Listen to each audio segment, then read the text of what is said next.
Hello YouTubers, welcome to Holpole Sunshine Coast Model Railway channel. It's Holpole speaking. I'm speaking to you on Boxing Day 2022.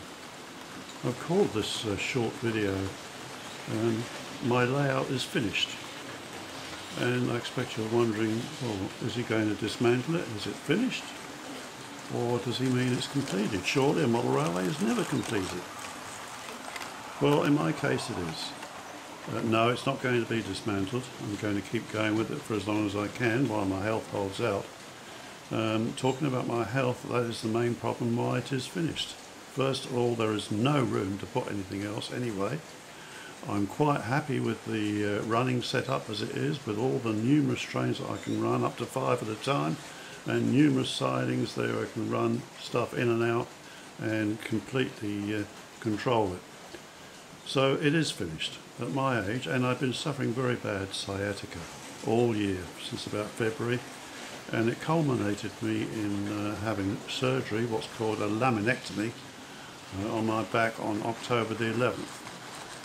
The bad news is it's got rid of the sciatic pains largely, but it's left me with a terrible pain in my left lower back.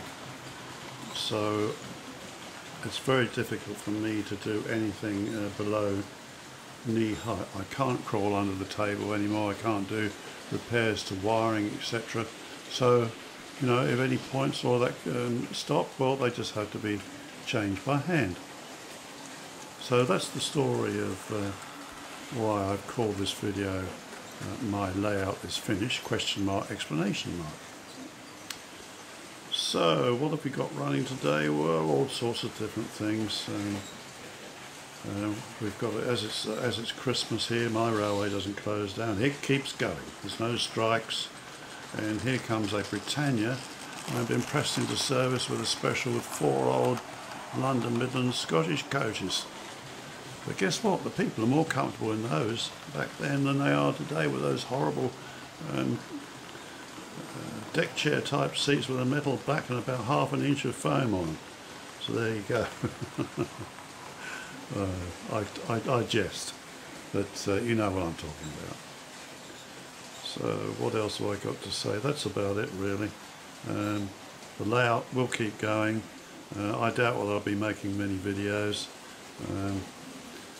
Although I've got 2,000 subscribers, and you get about 300 views, and you know there's a lot of work in them, and you know, if people don't watch them, there's so many excellent model railway channels now. You've got so much choice that it's just spreading the butter thinner and thinner.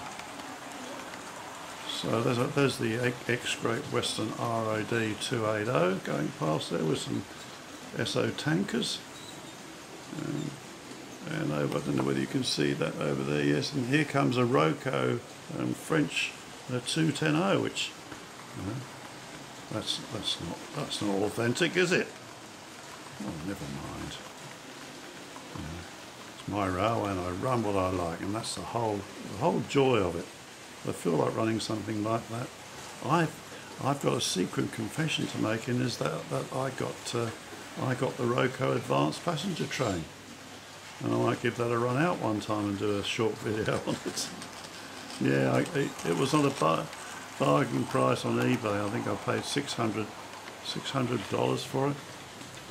And with the PayPal now, I spread it out over the 4 installments, so, you know, worked out all right.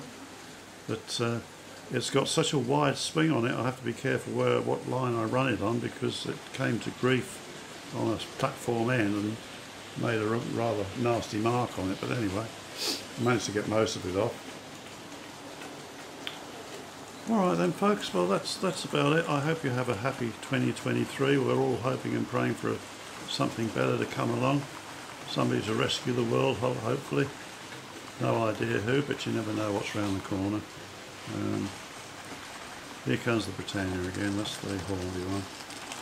And before I go, what do you think of this Hornby TT120? I can't say I'm overly impressed. I'm certainly not giving up all my 00 stuff at my age and the change over to that, even though it has got the advantages of being a lot smaller and probably pack in, imagine what you could pack in an area like this. But I'm not going to do that.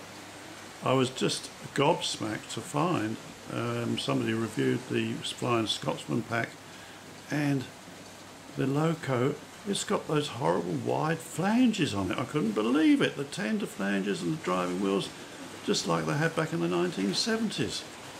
I don't know what's behind that, but anyway, interesting to know that Hornby produced stuff in Vietnam and India now.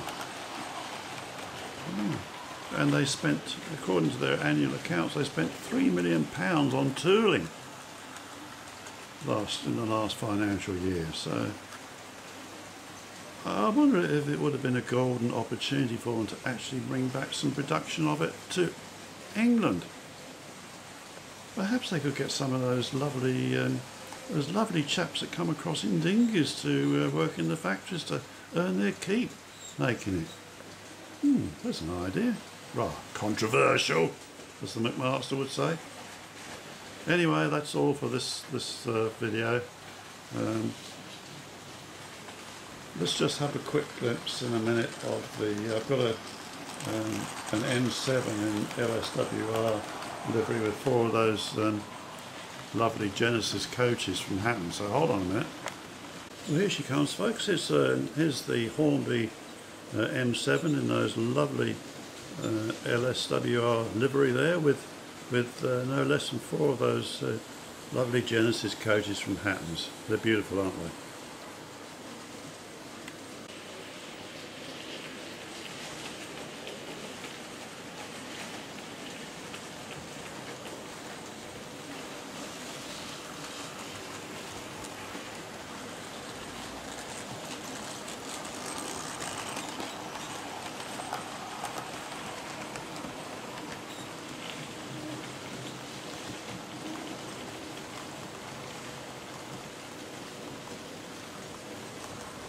Just before I leave you, here's a Hornby Coronation class in wartime black, which my friend Steve up the road very kindly renumbered it and put British Railways on the tender so that it fitted in with most of my other rolling stock.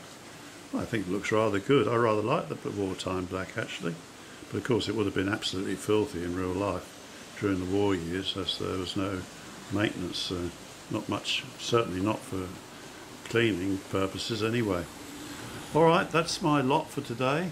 I'll just swing round and give you a general view of the layout as it is at the moment before we say goodbye. Okay.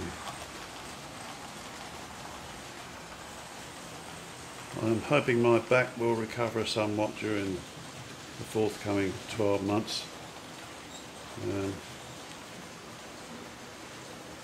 It's very difficult to walk any distance at the moment. I get that lower left back pain. Alright, happy 2023 to all my subscribers and anybody who watches this, and I hope you have a happy and prosperous new year.